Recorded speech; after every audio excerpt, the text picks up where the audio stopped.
Hey guys, I'm often asked about the daily scrum and how it can be made better. And if you recall back in 2017, the Scrum Guide used to talk about the purpose of the daily scrum was in a collaboration and planning opportunity for the team to talk about three questions. What did they do yesterday? What are they planning to do today? And what blockers are standing in their way? And so a lot of teams adopted that. It was helpful, right? It gave us some good conversations and help work to go forward. But then in 2020, when they wrote the new Scrum Guide, they took that out. They said, you know what, we just want you to do what you feel is best for your team that will allow you to accomplish two purposes.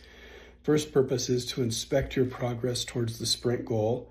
And the second purpose then is to plan the next day's worth of work and how you would like to work together in moving closer towards accomplishing that goal. And so I found a lot of teams have really appreciated during their daily scrum of actually bringing up the sprint goal and then looking at the sprint backlog together and talking about how are we progressing? Should we make any changes to this based on the reality of what we're seeing? And sometimes they move backlog items back to the product backlog, or they'll even pull new items into the product backlog or into the sprint backlog because they're learning that they're needed.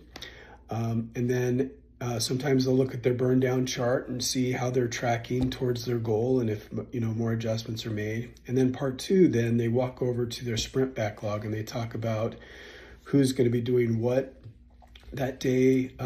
Sometimes even in their Kanban board that they use for their sprint backlog, we put in a column called today's plan.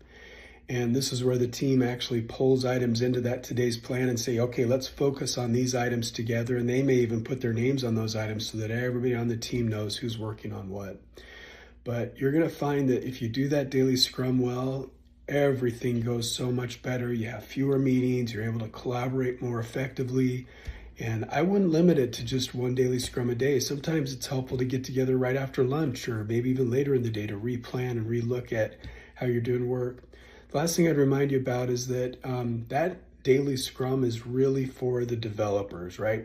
For the people who have the skills that are needed to accomplish that work. Sometimes the product owner may pull items, and so they would participate as a developer or even the scrum master.